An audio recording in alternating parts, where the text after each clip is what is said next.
अस्सलामुअलैकुम फ्रेंड्स, कैसे हो सब। मैं हूं आपका होस्ट इरफान अली और आप देख रहे हैं मेरा YouTube channel VFD repairing lab. तो फ्रेंड्स, आज मैं आपको बताऊंगा कि आप किसी भी VFD को जो है वो IGBT के बगैर कैसे टेस्ट कर सकते हैं और उसके लिए जो है वो टेस्टिंग के लिए वो जो DC सप्लाई है वो कैसे बना सकते हैं।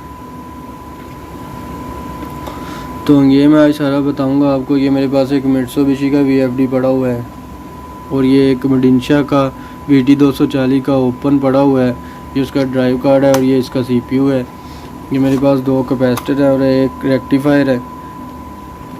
तो ये सब कुछ बताने से पहले मैं आपसे रिक्वेस्ट करता हूँ फ्रेंड्स कि अगर आप मेरे चैनल पर नए आए हैं तो मेरे चैनल को जल्दी से सब्सक्राइब कर दें और पास में लगे बेल आइकन को भी प्रेस कर दें ताकि कोई भी नई वीडियो अपडेट करूँ उसका नोटिफिकेशन आपको मिल सके और आप फौरी वीडियो को देख सकें और VFD की रिपेयरिंग के बारे में आप मालूमात हासिल कर सकें।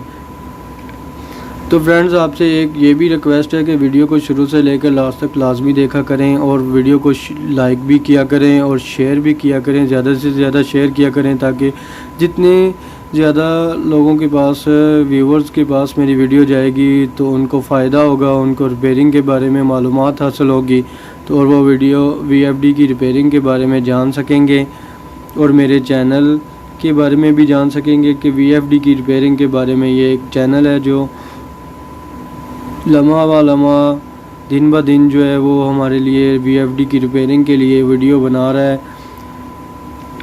तो फ्रेंड्स, सब्सक्राइब करना मत भूलिएगा, शेयर करना मत भूलिएगा। चलिए स्टार्ट करते हैं वीडियो को। ये मेरे पास 2 कैपेसिटर पड़े हुए हैं।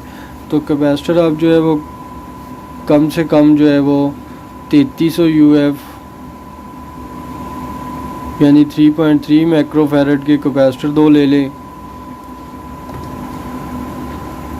ठीक है। और एक रेक्टिफायर मैंने ये सैंपल यानी कि आपको समझाने के लिए ये छोटा सा रेक्टिफायर लिया हुआ है।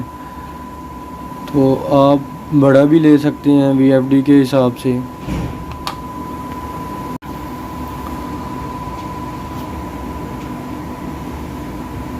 तो ये मेरे पास 2 कैपेसिटर पड़े हुए हैं। ये मैंने मडिंशा का जो है कार्ड रखा हुआ है, ये मल्टीमीटर है मेरे पास, और ये मित्सुबिशी का एक छोटा VFD है। तो आपको करना क्या है कि इसके 2 पॉइंट होते हैं, एक पॉजिटिव का और नेगेटिव का। नेगेटिव साइड पे ये लाइन सी बनी होती है यानी कि किसी भी कलर में हो सकती है ये, तो अलग से निशान होता है।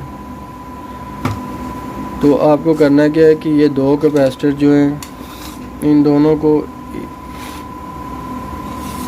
पॉजिटिव और नेगेटिव यानी सीरीज़ में लगा देना है।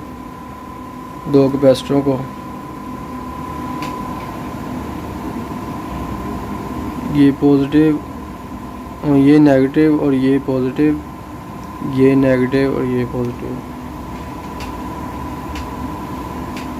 इन दोनों को आपस में जंपर कर देना है, पॉजिटिव और नेगेटिव को। और ये इसको AC सप्लाई इनपुट दे देनी है, ये देख सकते हैं। ये इसके ऊपर AC का सैंपल बना हुआ है।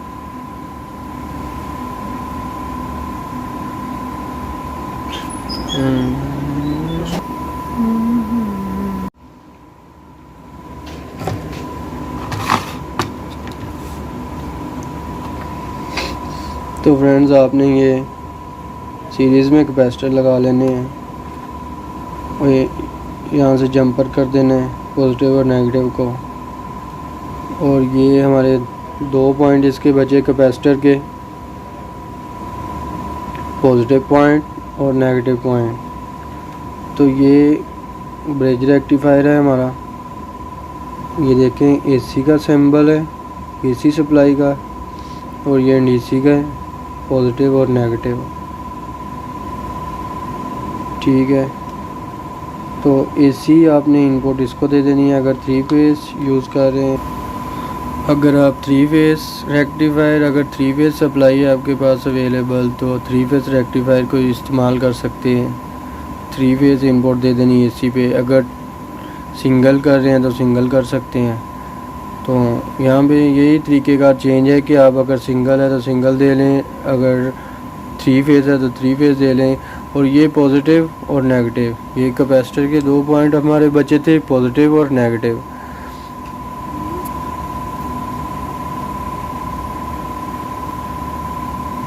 तो ये पॉजिटिव नेगेटिव जो है ब्रिज रेक्टिफायर की इन दोनों पे लगा देनी है, पॉजिटिव पे पॉजिटिव और नेगेटिव पे नेगेटिव। तो यहाँ से 2 हमने वायर निकाल लेनी है, पॉजिटिव और नेगेटिव। तब हमारे VFD को ऑन करने के लिए पॉजिटिव और नेगेटिव यानी DC सप्लाई का ज़रूरत होता है। तो DC सप्लाई के लिए VFD के हिसाब से आपने देखना है कि आपका VFD वो 440 है या 220 है। अगर 220 है तो आपने इसको रेक्टिफायर को और कैपेसिटर को जो है वो 220 दे देनी है इनपुट। 220 इनपुट रेक्टिफायर को देंगे तो ये फिर 220 यानी 325, 330 या 345 वोल्टेज आउटपुट देगा DC। तो वो कैपेसिटर की वजह से इतने ज़्यादा हो जाते हैं, आपने परेशानी होना। तो फिर वो अगर 220 का VFD है तो आपने देखना है कि यहाँ पे आपका मॉड्यूल या रेक्टिफायर लगा हुआ है। आपने अपने रेक्टिफायर को ट्रेस आउट करना है VFD के ऊपर कि वो पॉजिटिव और नेगेटिव कहाँ जा रही है रेक्टिफायर की। तो वहाँ पे आपने इसके फिर कनेक्शन कर देने जो आपने ये बनाना है बैंक। तो वहाँ पे पॉजिटिव और नेगेटिव के कनेक्शन करके आप इसको ऑन करेंगे तो आपका ये पैरामीटर और आपका VFD जो है ऑन हो जाएगा। ये तो रहा हमें इसको चेक करने का तरीका। अगर इसके बाद फिर आप इसको चेक कर सकते हैं कि आपका अगर VFD ऑन नहीं हो रहा तो ये DC सप्लाई है, ये आपने ट्रेस आउट करनी है कि अभी यहाँ पे DC सप्लाई बन रही है या नहीं बन रही। एक तो वजह ये हो सकती है DC सप्लाई ना बनने की। अगर DC सप्लाई नहीं बन रही तो फिर भी आपका VFD ऑन नहीं होगा। अगर आपकी DC सप्लाई बन रही है तो इसके आगे आपकी स्विचिंग यानी कि नहीं हो पा रही। तो ये इसके लगे हुए हैं डायोड, ये ट्रांसफार्मर कॉइल जो है आपकी इसके पास, इन्हें चेक कर लें। डायोड तो आपको चेक करना ही आता है। ये लगी हुई है एक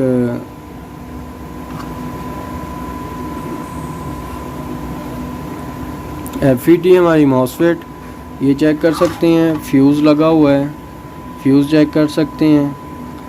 रिले चेक कर सकते हैं 24 वोल्ट की। तो